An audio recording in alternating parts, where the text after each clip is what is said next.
Oui, effectivement, Jean, ça fait 2 ans. Ça fait 3 ans? Troisième édition? C'est la deuxième édition. L'année dernière, il voulait que je sois là, je pouvais pas. Et cette année, il m'envoie. J'ai dit, oui, je suis là, je vais être là cette année. Puis là, il m'envoie tout le petit gris. Puis là, je l'appelle, j'ai Jean. Pourquoi tu m'as donné le plan principal? Parce que t'es la meilleure. Il y a quelqu'un. Non, il m'allait. L'an dernier, il est arrivé quelque chose, puis j'étais triste. J'ai dit, t'es pas dans ma première gang, là, OK. Bon, c'est clair que je l'ai relancé, puis j'ai dit, tant qu'à faire, je vais lui donner le maximum, OK. Ouais, ça, c'est Jean Soulard. Quand il m'envoie quelque chose, c'est tout le temps gros, c'est tout le temps big, c'est tout le temps. Enfin. Merci, Jean. Merci de ton amitié. Alors, comme disait Jean, je suis au Musée des Beaux-Arts du Québec. Je ne sais pas si vous êtes déjà venu dans une. Puis là, il y a eu un agrandissement en 2016. Ils ont construit le magnifique pavillon Pierre Lassonde, qui est extraordinaire par son architecture, sa luminosité. Vous savez, quand on va dans les musées, souvent, c'est très sombre. C'est des petites fenêtres, mais là, ils ont vraiment ouvert sur le monde.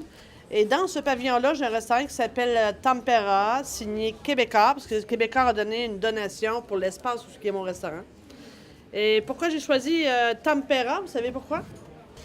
J'ai choisi le nom de Tempera, puis on s'est beaucoup questionné parce que Tempera, c'est une peinture qui vient du Moyen-Âge, qui était faite à base de jaune d'œuf et de graisse émulsionnée. Donc, je trouvais que le nom fitait parfaitement pour le Musée des Beaux-Arts. Aujourd'hui, c'est la démonstration que j'ai décidé de vous faire. J'ai changé à peu près 10 fois d'idée. Mais mon choix s'est arrêté sur un gravlax de saumon. Parce que je me suis dit, Noël s'en vient. Hein? On va commencer à faire des préparations pour Noël. Et c'est tellement simple à faire. Là, vous allez dire, waouh, ouais, simple à faire. Ils disent tout ça, mais je vous le dis, c'est très simple à faire. Alors, un gravlax de saumon qu'on va aromatiser avec du thé au chocolat et à la menthe. C'est ce que j'ai amené aujourd'hui. Et un petit peu de orange, de thé à l'orange, de tisane à l'orange. Mais je vous le dis, je fais... À 90%, je fais toujours mes gravlax à base de thé. J'adore travailler avec le thé. Donc, moi, je le fais avec du chocolat menthe, mais on peut le faire avec un thé tisane à la menthe. Chai. Le thé chai, c'est extraordinaire. Le thé chai est très parfumé. Ça donne beaucoup de saveur. Ou sinon, les gens qui détestent vraiment le thé, qui ne veulent pas le faire avec du thé, ben là, on y va avec des herbes. Ça peut être à la nette, ça, c'est plus traditionnel. On peut le faire avec des épices à steak. Ça, c'est vraiment bon.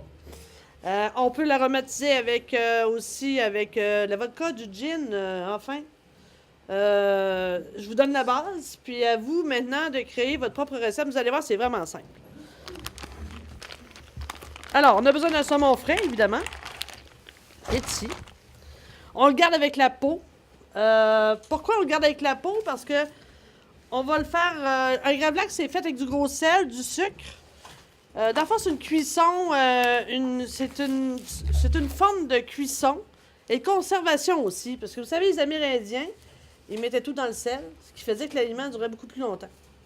Donc, on garde la peau parce que lorsque le gravlax va être prêt, ça va être plus facile de trancher en fines tranches. Évidemment, si vous n'avez pas de peau, ça se fait aussi, il n'y a pas de problème. Sauf que c'est peut-être un petit peu plus ardu de couper des fines tranches.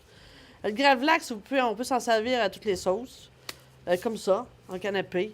On peut manger comme un saumon fumé aussi, dans une assiette. On peut aussi couper en petits dés, mélanger ça à des pâtes, à des salades. Enfin, c'est sans fin. Et ça se garde très longtemps. Alors, j'ai le filet de saumon ici, que j'ai gardé la peau. On l'a un petit peu gratté. Évidemment, vous avez vu, j'ai coupé la queue du filet. Des fois, moi, je garde la queue du filet, mais on l'enlève. À 90%, je l'enlève, à moins que j'ai un projet parce que la partie de la queue est beaucoup plus mince. Donc, elle va devenir plus salée et plus asséchée que l'autre partie. Mais des fois, je le fais aussi avec le filet entier parce que j'ai des projets. Je veux faire une petite brunoise, mélanger ça dans une crème sûre ou dans une salsa. Donc, libre à vous, mais aujourd'hui, j'ai décidé de faire juste la partie. J'essaie de garder la partie qui a toute la même épaisseur pour que vraiment que la cuisson au sel, dans le fond, soit égale. Alors, on commence. Je voulais vous présenter aussi Andréane. Bonjour. Elle se cache. Andréane travaille avec moi depuis 3 ans, qui est directrice des opérations au Musée des Beaux-Arts du Québec. Alors, ce qu'on a besoin, je vous ai parlé du thé. On a besoin de gros sel. On a besoin de cassonade ou de sucre blanc. On pourrait aussi changer pour du sirop d'érable. On pourrait aussi changer pour du miel. Enfin, il faut un sucre pour équilibrer le sel. Et on a besoin aussi de baie de Geneviève et de poivre rose.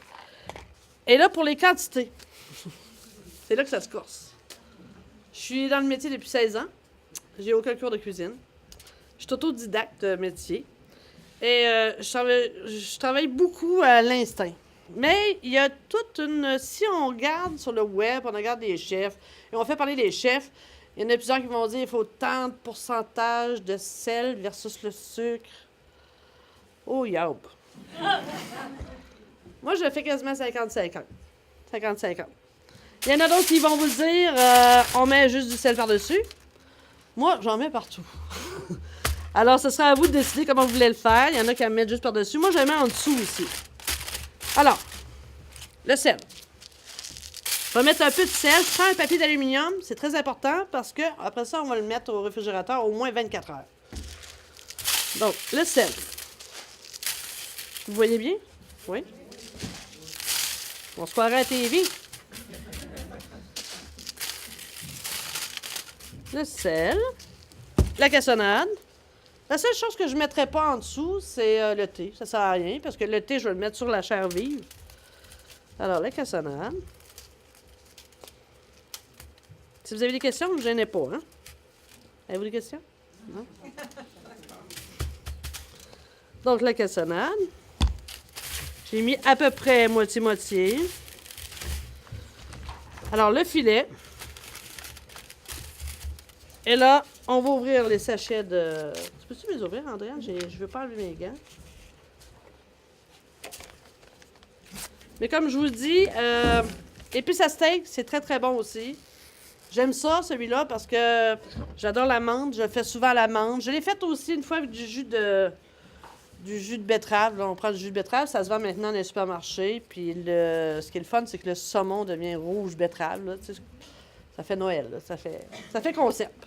Je vais prendre celui-là aussi. Alors, juste prendre ça comme ça. Je vais saupoudrer avec le thé au chocolat et la menthe.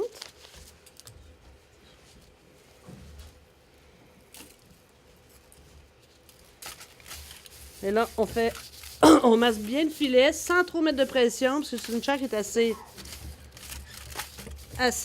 fragile. Je vais mettre un petit peu d'orange.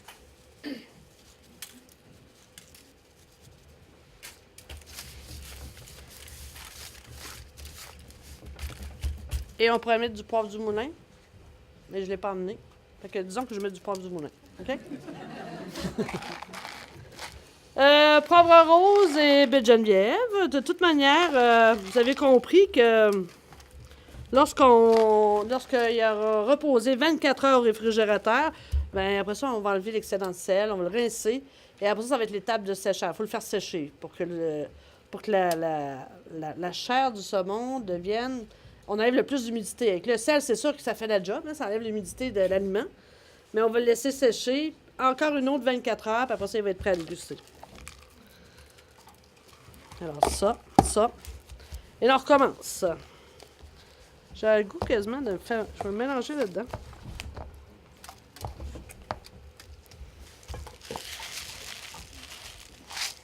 Pas de sel fin. Faut pas que si vous prenez du sel fin, c'est foutu. Ça va devenir trop salé. De toute manière, le sel va fondre. Tandis que là, du gros sel, ben, il fondra pas tout. C'est sûr qu'il va... L'eau du saumon, ça fait dégorger l'eau du saumon, donc le sel va devenir mouillé, mais il ne deviendra pas en liquide.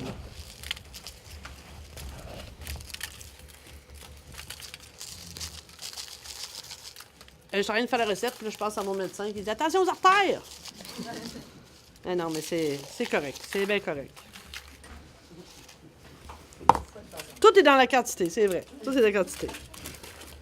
Alors, là, si j'aurais eu un alcool, que je n'ai pas, je le verserais dessus. Ça tomberait, ça arriverait où la chair, puis On va sceller tout ça, tout simplement.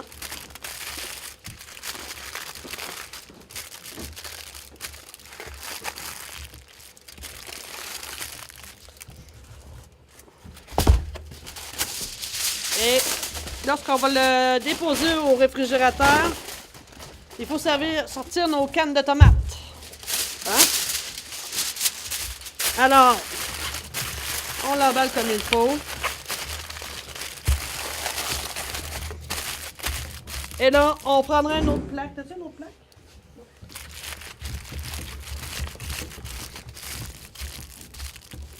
On en a juste deux. Alors, on prend une autre plaque. Et là, on met une pesanteur dessus. Les cannes de tomates, la pinte de lait, enfin, ce que vous avez dans votre frigidaire. Ça va aider à faire dégorger. Ça va aider aussi à ce que le sel, parce que si on met rien dessus puis qu'il reste de l'air dans le papier d'aluminium, ben on va avoir moins de chances qu'il dégorge comme il faut puis qu'il prenne, que le saumon soit déshydraté, si on peut dire, parce que le sel, c'est ce que ça fait. Donc, on met les pesanteurs dessus et on envoie ça dans le frigidaire. Simple? Ouais. Ah, juste ramasser un petit peu.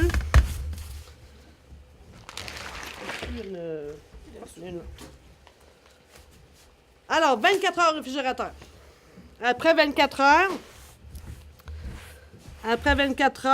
on le part. Moi, souvent, quand j'en fais à la maison, même au restaurant, j'enlève l'excédent de sel. J'adore le sel.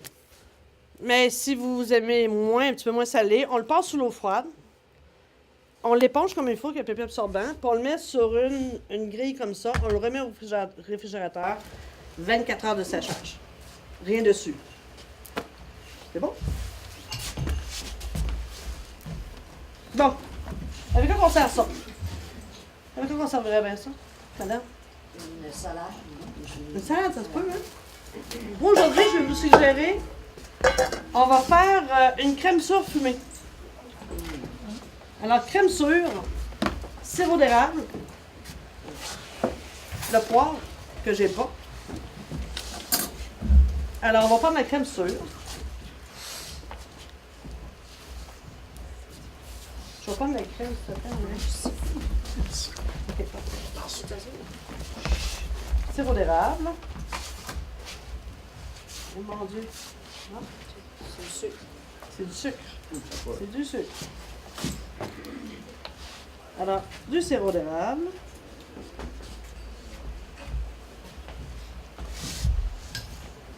J'adore manger le gravlac avec la crème sûre. Je trouve que ça, vu que ça, le gravlac c'est salé, tu sais, lorsqu'on le rince, on fait sécher, là, quand on sent pareil le sel. C'est pas désagréable du tout, là, je vais vous faire déguster après. Mais j'adore la fraîcheur de la crème sûre avec le gravlac. On mélange. Ah, j'ai oublié le poivre du moulin. Pas de sel. Je pense qu'il y en a assez. Hein? On ne mettra pas de sel. Alors, on mélange. Et là, on va fumer. Il y a des amis qui me faisaient des jokes un matin. Ils me disaient ben, tu pourrais peut-être le fumer au pot. J'ai déjà fait un livre sur le cannabis. Je fais non. Je laisse ça à Jean. Alors, au fait, on met un papier pour que le fumage reste à l'intérieur.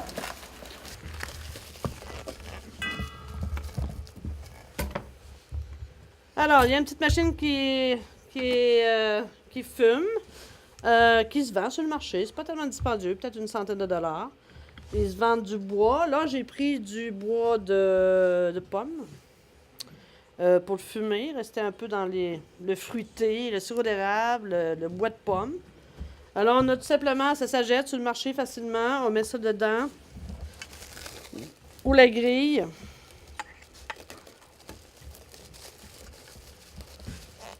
Je vais essayer de vous montrer comme il faut. C'est magique quasiment. Hein? On passe ça. On met le feu. Voyez-vous dans la... Voyez-vous?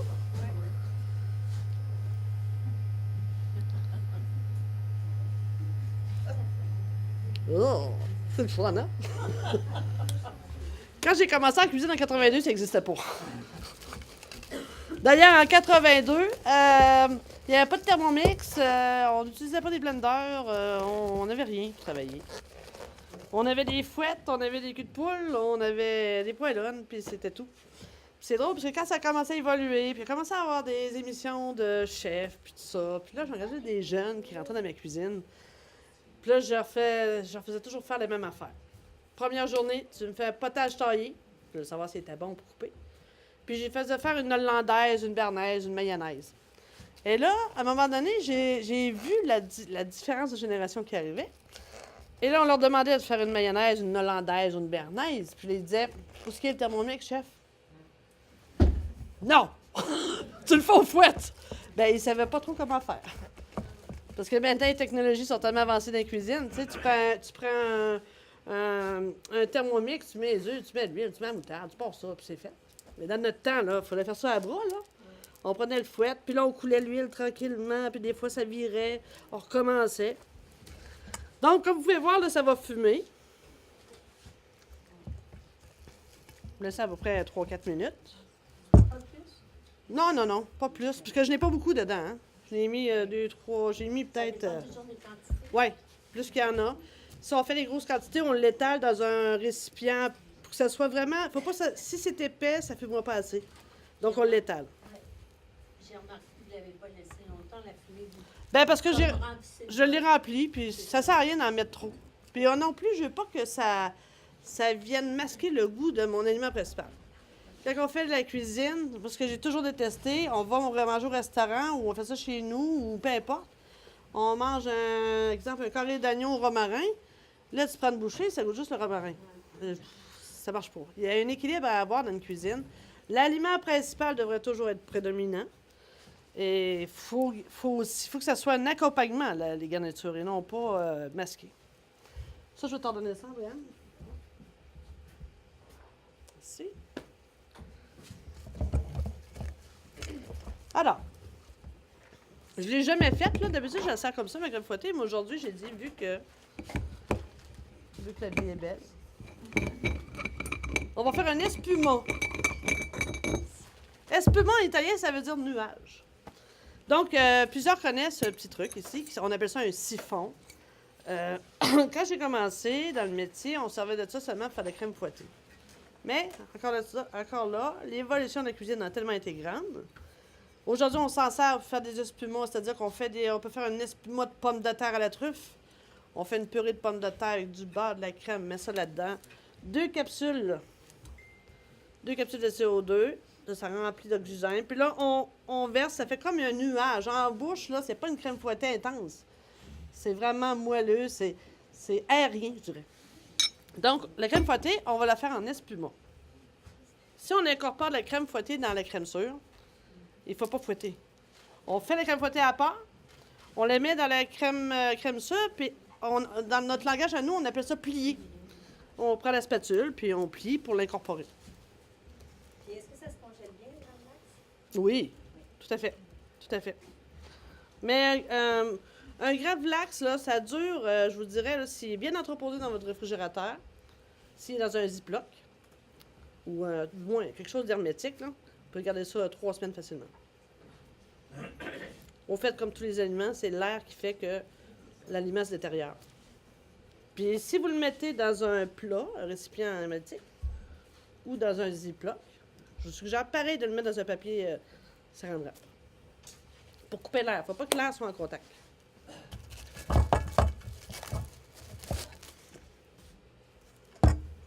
Aïe, aïe, aïe. Alors, crème 35.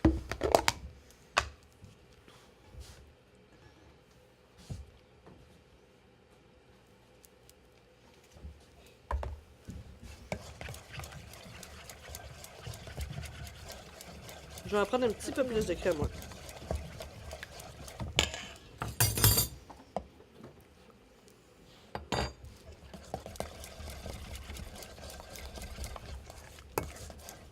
Ici.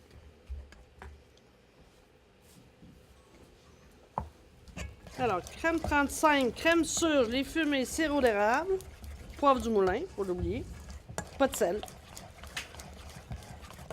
Et là, on va l'introduire à l'intérieur du siphon.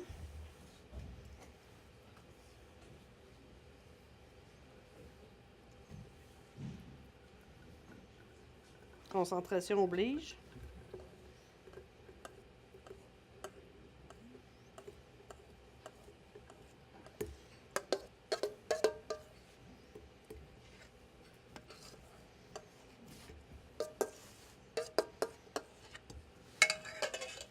Merci.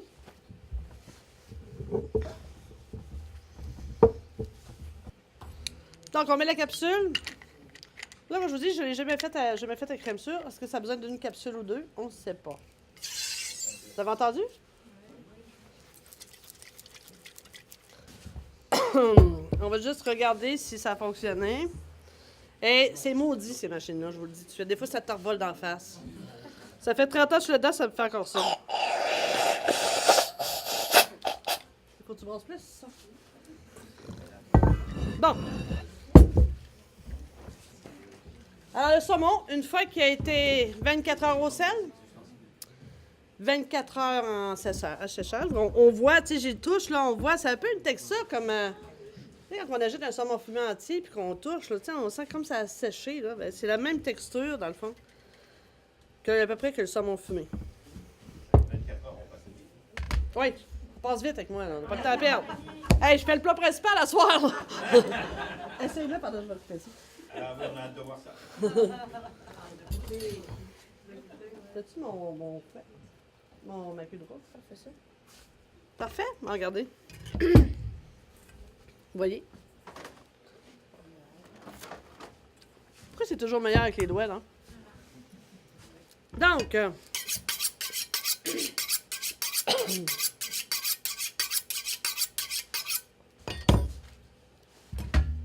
ça là, je vais tasser ça. Donc, pour couper, deux choses. On prend un couteau trancheur. On peut aussi le huiler. Ça va aider à couper. Et là, on fait des fines tranches.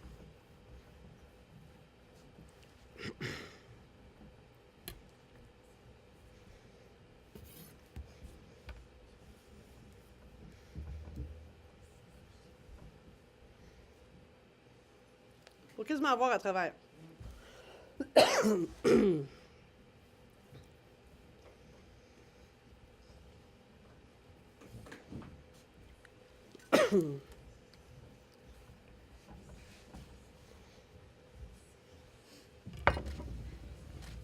Alors, comme vous pouvez voir, là, le sel a fait son travail.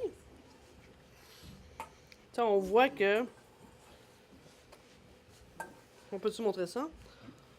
On voit que la cuisson est parfaite. La cuisson au sel est parfaite. On voit pas la chair crue. La chair crue a disparu, là. Elle a vraiment une cuisson au sel.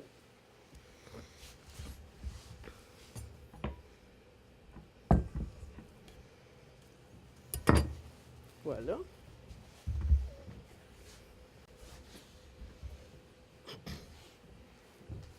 Alors, maintenant. Dressage. Supposons qu'on veut le servir en entrée.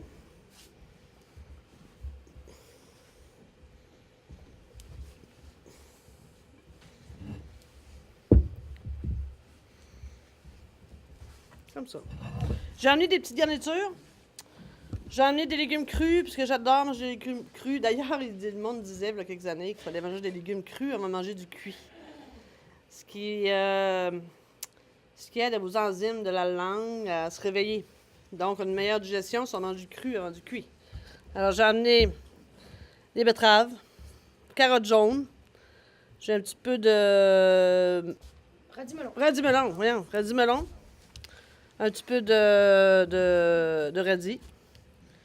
Et voilà. J'ai amené aussi un petit peu de niçoise. J'adore la niçoise pour son croquant. C'est une salade qui a du caractère, qui... quelques pousses. Canneberge pour son acidité. Petite tomate confite à l'huile et des petits pickles d'oignon qu'on a fait. Alors, j'espère que ça ne me foutra pas dans la face, là. Crème sûre.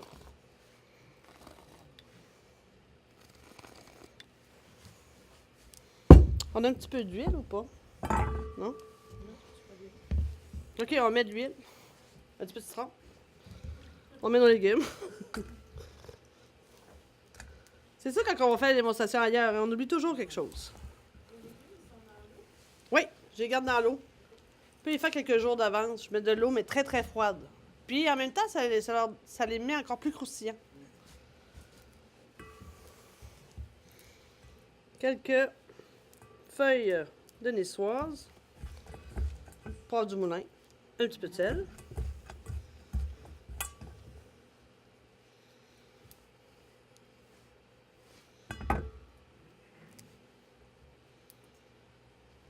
Ça, si vous faites ça pendant les fêtes, je vous le dis, vous allez faire fureur. Est-ce que ça peut se servir avec un canapé aussi? Tout à fait. Oh, oui, oui, oui. Comme je disais tantôt, canapé en entrée comme ça. On pourrait... ça servait dans des pâtes, dans des salades repas, salades rentrées aussi.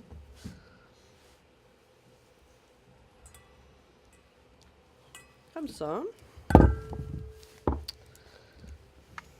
Petite tomate confite.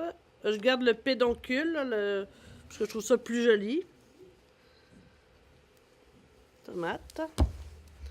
Un petit peu de canneberge pour son acidité.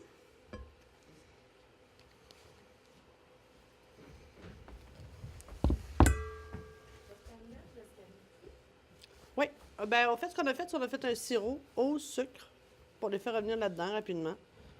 Puis ça enlève un petit peu, parce qu'une canneberge comme ça, c'est cru aussi, c'est acide. Donc, ça lui donne un côté. Ça garde son acidité, mais ça la ramollit un petit peu, donc j'aime mieux la texture. Tomate confite, de l'huile, de l'ail, même pas épluché, là. Branche de thym, gros poivre, on met ça en immersion dans l'huile. Pour l'avoir au four à 150, pas plus, mais tout doucement, faut pas ça bout. Une vingtaine de minutes, à peu près 20-30 minutes.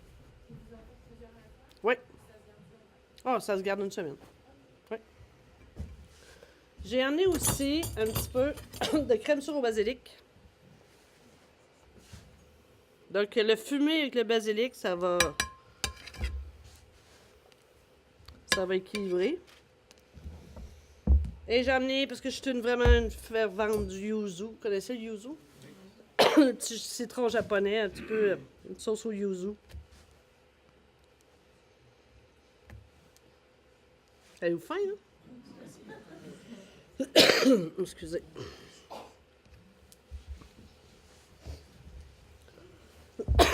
Et voilà.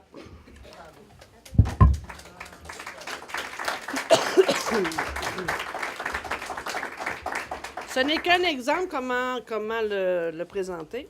Maintenant, je vais vous couper les tranches de gravlax parce que vous n'êtes pas ici. Vous n'êtes pas venu sans goûter, non?